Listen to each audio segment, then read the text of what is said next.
नमस्कार दोस्तों, मेरे चैनल में आपका स्वागत है। दोस्तों, अगर आप सभी अध्याय एक साथ देखना चाहते हैं तो मेरी प्लेलिस्ट में जाकर ज़रूर देखें। वहाँ पे आपको सभी अध्याय मिल जाएंगे। चलो शुरू करते हैं 8वां अध्याय। तदनंतर मैथिली ने कहा, हे ब्राह्मण, जलदान न करने से इक्ष्वाकु वंशधर राजा का 3 जन्म चातक होना और मेरे घर में गृह गोधी बनना ठीक ही हुआ, क्योंकि साधु महात्माओं की सेवा न करने से गिद्ध की योनि पाई। परंतु आपने जो यह कहा कि उसे 7 जन्म तक कुत्ते की योनि मिली, यह बात मुझे कुछ अनुचित प्रतीत होती है कि उसे बिना कारण ही कुत्ते की कुयोनि क्यों मिली। हे विप्रवर, मैं आपका प्यारा शिष्य हूँ, आप मेरे इस संशय को दूर कीजिए। राजा के प्रश्न को सुन महायशस्वी शुद्धदेव धन्य धन्य कहकर कहने लगे, हे राजन, हे पाप रहित, जो तुमने पूछा है मैं उसका समाधान कहता हूँ। यही बात कैलाश के शिखर पर शिवजी ने पार्वती से कही थी।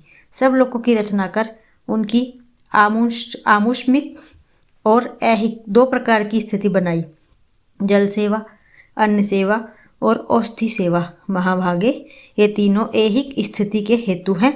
साधु सेवा, विष्णु सेवा और धर्म सेवा, ये तीनों परलोक की स्थिति के हेतु हैं। ऐहिक हेतुओं का करना तत्काल धन संपत्ति देता है। ऐहिक हेतुओं का करना तत्काल धन संपत्ति देता है। अप्रिय बातें कहना भी दुख का हेतु होता है। यहाँ एक पुराना इतिहास वर्णन करते हैं जो ऐसा पाप नाशक और अद्भुत है जिसके सुनने से रोमांच हो जाते हैं। यज्ञ दीक्षा में उपगत दक्ष प्रजापति एक समय महादेव जी को बुलाने कैलाश पर गए। उन्हें देखकर उन्हीं की भलाई सोच महादेव जी ने उठकर आदर नहीं किया। शिवजी ने सोचा, मैं संपूर्ण देवताओं का गुरु हूँ। स्वामी सेवक के आने पर पति स्त्री के लिए, गुरु शिष्य के लिए नहीं उठते। जो स्वामी स्वयं भृत्यादि के लिए उठते हैं उनकी आयु, धन और यश तत्काल नष्ट हो जाता है, इसलिए मुझे उठना उचित नहीं है। यह मेरा प्यारा श्वसुर है। ऐसा विचार कर दक्ष प्रजापति की भलाई सोच महादेव जी आसन से न उठे। तब महादेव जी द्वारा उठकर आदर न किए जाने के कारण दक्ष प्रजापति को बड़ा क्रोध आया और अनेक प्रकार से महादेव जी के आगे ही निंदा करने लगे कि ऐसा अहंकारी, जिसका धन केवल एक बूढ़ा बैल है, कपाल की हड्डी धारण करते हैं, श्मशान में घर है, सर्पों के आभूषण धारण कर रखे हैं, संग में रात दिन भूत प्रेत पिशाच ऐसे ऐसे दुर्जन रहते हैं। दुर्मात्मा, नारद के बताने से मैंने अपनी कन्या सती का विवाह इसके संग कर दिया। यह भी अलग धर्म वाली हो गई। मैं इसे कभी नहीं सह सकता। मेरी पुत्री से भी मुझे कुछ प्रयोजन नहीं। ऐसे विमूढ़ात्मा दक्ष ने सती और शंकर को निमंत्रण नहीं दिया और अनेकों प्रकार के कुवाक्य कह कर चला गया। तदनंतर यज्ञ स्थान पर जाकर ऋत्विक और मुनियों को संग ले विधि पूर्वक यज्ञ करने लगा और शंकर जी की निंदा करता रहा। ब्रह्मा और विष्णु को छोड़ सिद्ध, चारण, गंधर्व, यक्ष, राक्षस और किन्नर आदि सब देवता यज्ञ में आए। तब सती की इच्छा अपने कुटुंबियों से मिलने तथा उत्सव देखने की हुई। स्त्रियां स्वभाव की चंचल होती हैं। महादेव जी के मना करने पर भी जाने की मन में ठान ली। महादेव जी बोले, हे वर्णवर्णिनी, सभा में बैठकर वह मेरी सदा निंदा करते हैं जो तुमसे सही न जाएगी और तुम निश्चित ही शरीर त्याग दोगे। अतएव तुम अपने पिता के घर मत जाओ, वहां जाने से तुम्हारा कल्याण नहीं। इस प्रकार समझाने पर भी सती न रुकी, अकेली घर से निकल पैदल चल गई। तब नंदी ने चुपचाप सती को अपने पीठ पर बैठा लिया और महादेव जी के करोड़ों भूतादिगण पीछे चले। सती जी महलों को होती हुई किसी के न बोलने पर उदास हो महादेव जी की बात याद कर यज्ञ मंडप में आ गई। वहां पर भी दक्ष प्रजापति और सभा के सब लोगों को अपनी तरफ देख किसी के न बोलने पर सती जी वहां खड़ी होकर रुद्र की आहुति तक पिता की चेष्टा देखती रही।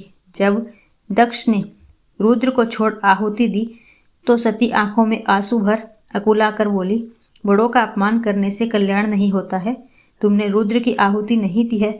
ये जितने ऋषि मुनि महात्मा इकट्ठे हैं, इन्होंने भी तुम्हारी दुष्ट बुद्धि दूर नहीं की। विधाता इनके भी विमुख ज्ञात होता है। सती की ऐसे बातें कहने पर पूषा देवता मुख फाड़ हंसने लगे। शुक्राचार्य दाढ़ी और मूछ फड़फड़ाने लगे। बहुज से भुजा, पांव और कक्षाओं को फड़फड़ाने लगे। दक्ष निंदा करने लगा। उनकी बातों और प्रति निंदा सुनने का प्रायश्चित करने के लिए क्रोध से लाल हो शरीर त्याग करने का विचार कर सबके देखते देखते सती होम की अग्नि में गिर पड़ी। सती के गिरते ही बड़ा हाहाकार मच गया। महादेव जी के गण भागकर शिव जी के पास पहुंचे और सब कथा कह सुनाई। शिव जी ने यह सुनते ही उठकर कालांतक के समान क्रोध से एक जटा उखाड़ पृथ्वी पर दे मारी, जिससे बड़ा बलवान महाकाय वीरभद्र उत्पन्न हुआ। उसके सहस्र भुजा थी और रूप यमराज के समान था। वह महादेव जी के सम्मुख हाथ जोड़ कहने लगा, क्या आज्ञा है। यह सुन रुद्र भगवान क्रोध करके अपने सन्मुख खड़े हुए वीरभद्र से बोले कि तुम बड़े बड़े बलवान भूतगणों को अपने साथ ले जाकर मेरे निंदक दक्ष का नाश कर दो, जिसके कारण मेरी प्रिया सती को शरीर त्यागना पड़ा है। महादेव जी की आज्ञा पाकर वे सभी यज्ञशाला में पहुंचे और देवता असुर मनुष्य आदि सब सुबटों को मार गिराया। पूषा के दांत उखाड़ डाले और दुरात्मा भृगु की दाढ़ी मूछ उखाड़ डाली। जिसने जो जो अंग फड़फड़ाया था उसका वही अंग वीरभद्र ने उखाड़ फेंका और दक्ष के सिर की रक्षा भृगु के मंत्र बल के कारण करने के कारण बड़े उद्योग करने पर भी सिर न कटा। तब रुद्र ने स्वयं आकर उस दुरात्मा का सिर काट अलग कर दिया और यज्ञ में आए जो भी उनका संहार कर गणों सहित कैलाश को चले गए। मरने से जो बचे थे वे ब्रह्मा जी की शरण में गए। उनको संग ले ब्रह्मा जी कैलाश पर पहुँचे। महादेव जी का क्रोध शांत कर समझा बुझा उन्हें ले के यज्ञशाला में गए और जो यज्ञ में मारे गए थे उन सबको जीवन दान कराया। सदाशिव ने दक्ष के धड़ पर बकरे का सिर रख दिया। उसी से उनकी प्रसन्नता के लिए बम बम बम किया जाता है। बकरे की दाढ़ी भृगु जी के मुख पर लगा दी। पूषा के जहाँ तहाँ अंग लगाकर सबके सिर जोड़ और सबका कल्याण कर दिया। दक्ष का यज्ञ पूरा कराकर देवता अपने अपने स्थानों को गए और शिवजी नैष्ठिक ब्रह्मचर्या व्रत धारण कर गंगा तट पर पुन्नांग वृक्ष के नीचे तप करने लगे। दक्ष पुत्री सती ने हिमाचल के घर उसकी स्त्री मेनका के गर्भ से जन्म लिया और वहीं पर उनका पालन पोषण होने लगा। इतने में तारकासुर नामक एक राक्षस उत्पन्न हुआ और परमेष्ठी ब्रह्मा से वर पाया कि सिवाय रुद्र के महाबली पुत्र केतु किसी से भी नहीं मरेगा। यह बात सुन उसने सोचा कि शिव जी के कोई स्त्री तो है नहीं, पुत्र कहाँ से होगा। तब सब लोगों और देवताओं को सताने लगा। तब देवताओं ने दुख पा ब्रह्मा की शरण ली। ब्रह्मा ने देवताओं को समझाया कि रुद्र भगवान की पत्नी सती ने पहले अपने पिता के यज्ञ में शरीर त्याग कर अब हिमाचल के घर जन्म लिया है, जिनका नाम पार्वती है, और रुद्र भगवान हिमाचल के शिखर पर घोर तप कर रहे हैं। किसी तरह पार्वती का पाणी ग्रहण रुद्र भगवान से कराना चाहिए। ब्रह्मा के यह वचन सुन सब देवता इंद्र को लेकर अमरावतीपुरी में गए और बृहस्पति जी से सलाह कर अपने कार्य सिद्धि के लिए इंद्र ने नारद और कामदेव को बुलाया। उन दोनों को बुलाकर नारद जी को हिमाचल के पास कहला भेजा कि वह अपनी पुत्री को, पहले दक्ष की कन्या थी, उसको शिव जी की पत्नी बनाने को नियुक्त करें। नारद जी से जैसा कहा गया वैसे ही करने चले गए। फिर कामदेव से कहा कि सब देवताओं और महादेव जी के हित के लिए बसंत ऋतु को संग लेकर रुद्र भगवान के तपोवन में चारों ओर मनोहर बसंत ऋतु का विस्तार करो। वहाँ पार्वती जी महादेव जी के पास पहुँच जाए, तब धनुष पर बाण चढ़ाकर ऐसा मारो कि महादेव जी मोहित होने पर, उनका संगम होने पर सब कार्य पूरे हो जावें। कामदेव ने जो आज्ञा कहकर बसंत ऋतु अपनी स्त्री रति और अनुचरों को संग ले उस ओर शीघ्र जा अपनी शक्ति से असमय में बसंत ऋतु उत्पन्न कर दी, जिससे चारों ओर वन में शीतल मंद सुगंधित वायु चलने लगी। दैवात उसी समय महादेव जी भी पार्वती की सेवा से प्रसन्न हो उन्हें गोदी में बैठाकर कुछ कहने लगे। तब कामदेव ने प्राण प्रिया के संगम का उचित समय जान महादेव जी के पीछे वृक्ष की ओट से एक बाण छोड़ दिया, जिससे महादेव जी के ने मन चंचल होने से चित्त में व्याकुल हो इधर उधर देखा तो कामदेव दिखाई पड़ा।